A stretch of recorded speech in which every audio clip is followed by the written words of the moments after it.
Good morning, everyone. Hello, good evening. Welcome to the channel that tells you the important fact that the invisible world creates the visible world. This channel is to tell you about the world that I feel. I feel that it was inevitable that I found this video and that I was connected to you, because you have given every being an equally wonderful day. Thank you very much. I hope I can deliver something that you need right now.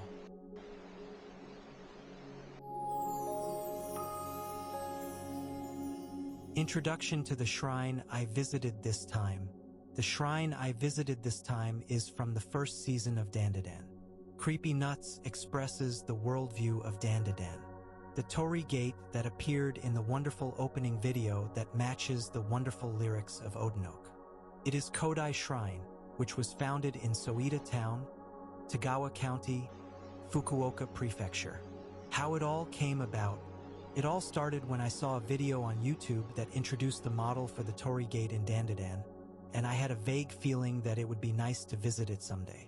However, a few days later, 5 days before I visited Kodai Shrine, God suddenly told me that I should go to Kodai Shrine and clean it, and every cell in my body felt a tingling sensation. Without a doubt, I immediately decided on the day to go, and the day that came to me intuitively was Thursday, January 23rd, 2025, and I decided on it without any hesitation. I spent the day until that day without knowing that something inevitable was waiting for me after that. Shrines represent the state of mind of the local people. Before cleaning, I first visited Kodai Shrine, where a memorial stone was enshrined at the back of the grounds. Thanks to the people of the past, I am now living in a war-free Japan, and I was able to express my gratitude to them. There are no houses nearby, so no one walks there, but as far as I can see, there seem to be a small number of parishioners, and there is no offering box, so unfortunately the shrine is in ruins and is not currently being repaired. However, there were about 6 sakiki branches and a lot of very old sake offered, and it seemed like some local people were doing it.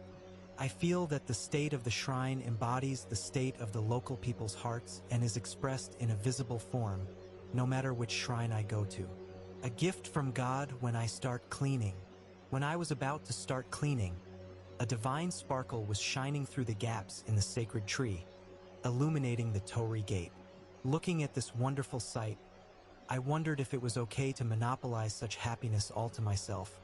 But I took photos and videos and enjoyed the happiness by myself. I felt that it was a gift from the best God, so I expressed my gratitude. Shrine Torii Gates are the boundary that creates connections with gods. In Dandadan, there are scenes where Torii Gates are shown repeatedly, unnaturally, and I felt that they were conveying to the viewer's subconscious that they are important. In the scene where Hana and Taro meet at Momo-chan's house and when they head to Gigi's house, there is talk of shrines and Torii Gates are shown many times. When I saw the Torii Gates in the anime, both ends were shorter than normal Torii Gates and they looked like the character for circle. When I felt that way, I felt that the Torii Gates represent circles and connections and are an important entrance that creates circles, money, and connections, and I somehow felt that thanks to my frequent visits to shrines a few years ago, I have been able to receive a mysterious number of connections that I have never experienced before. When I saw Dandadan, the Goen that I had always thought of became completely understandable.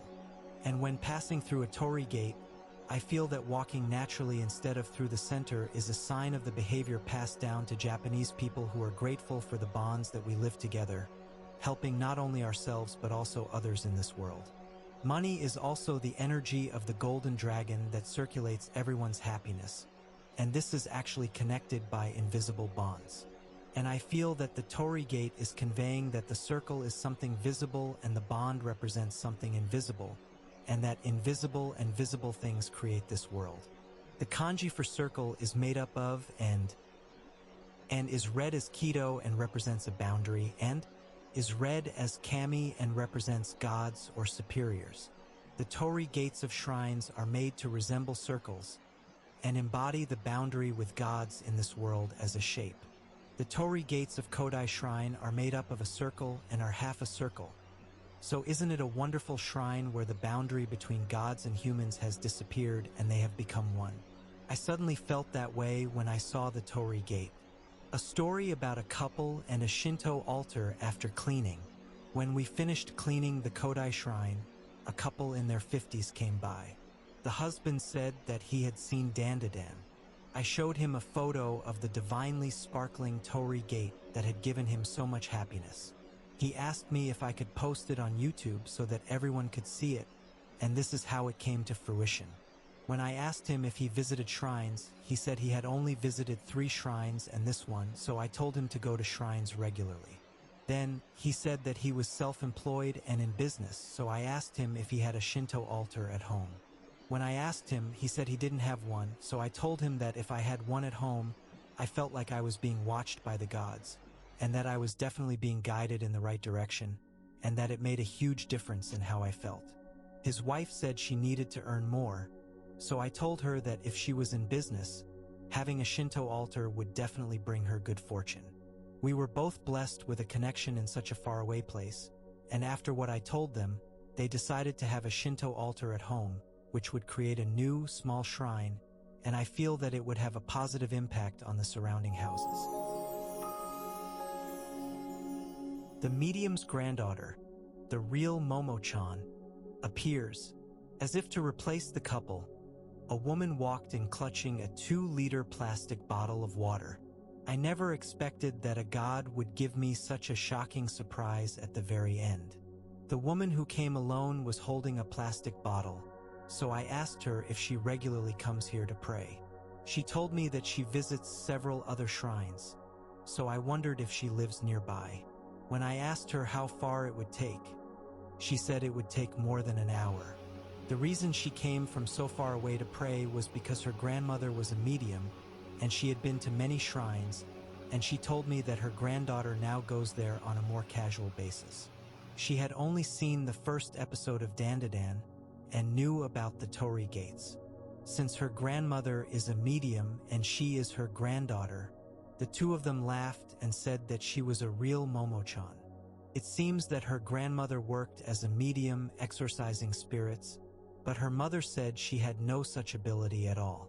She said that she could see things that are invisible to the naked eye, and that when she was sad, many Kodama-like creatures from Princess Mononoke would come and comfort her. She then told me about an experience that she thought was a real Momo-chan. Bad things were happening frequently, and I was asked by a complete stranger to look inside the house, and when I visited, I felt like I was holding a floating stone in the well with an invisible hand, just like Momo-chan. After that, when they dismantled the stairs, they found a well and a floating stone under the stairs, and it seems that the stone was the cause of the disaster, so they held a memorial service for it. I once again realized that they really existed and expressed my gratitude to the gods who had connected me. She told me that there is a sacred tree from which the gods of Kodai Shrine descend, and I felt that I was right when I saw the sun shining through the tree and felt that the gods had descended. I was convinced that if I heard the strange things I was experiencing, I would find the answer, so I talked to her. She said that invisible beings say they hear voices in their heads. So I told her that I had heard a voice in my head just after the new year, and she said that my powers were gradually awakening. I heard that voice so clearly that I realized that I was hearing it clearly in my head, just like talking to a person. I wanted to be able to see and hear it too, so I touched her shoulder, and she readily accepted, and we put our hands together and sent her her power. Now her power and mine have combined, and I felt even stronger. She told me about some recommended shrines.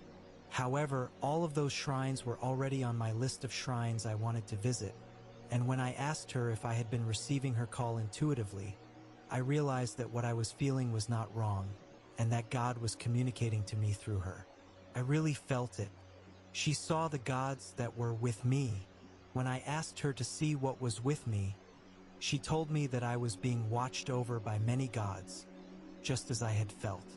I can't see them yet, but I always feel that there are many gods watching over me, and I always felt that the dragon god was with me, so I asked her if there was anything with me.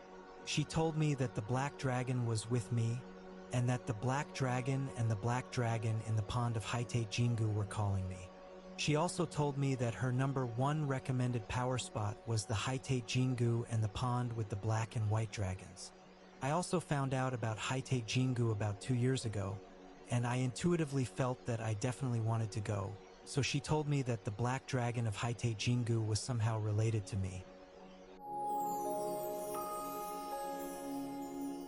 The vibrations we each emit attract each other. I didn't know about the pond, so I felt that she came to Kodai Shrine to convey a message from God to me. I asked her why she chose January 23rd, and she told me that she had suddenly descended upon me, just like me, to go to Kodai Shrine on January 19th. She told me that she had called her workplace yesterday to say she would be taking the day off tomorrow. I told her that I had also descended around that time, and when I got home, I checked my diary and saw that it said that she had descended upon me when she woke up on the morning of January 18th, so I realized that she had conveyed it to me after I had made the decision. I once again realized that people who have a high ability to feel like her can connect with each other no matter how far apart they are. However, this wouldn't happen unless our vibrations were close, so I realized that I was in a similar state to her when we met. I realized that when our vibrations are close, we are naturally drawn to each other like a magnet. Although I only met 3 groups of 4 people, and they all lived far away, so I would never have met them in my everyday life. I was able to reaffirm that everything that happens to me is inevitable and guided by heaven. I was able to hear wonderful stories and connections at the sacred place of Dandadan, Kodai Shrine. I also received a lot of advice on personal matters, and I feel like my future path is brightly lit. What I want to convey on this channel, if you spend time sometimes not thinking with your head, like this shrine visit, but being conscious of the sensations you feel with the cells of your body, you will mysteriously receive connections in unexpected places, and I am sure that everyone will awaken to the feeling that they are being guided by God. My recommendation is to take a walk and visit a nearby shrine at sunrise, but why not try it within your own capabilities? And I would be happy if I could give you some realizations or answers that you need right now. Well then, let's meet again next time. Thanks to you, I was able to spend another wonderful day today, and I am grateful for this connection. Thank you very much.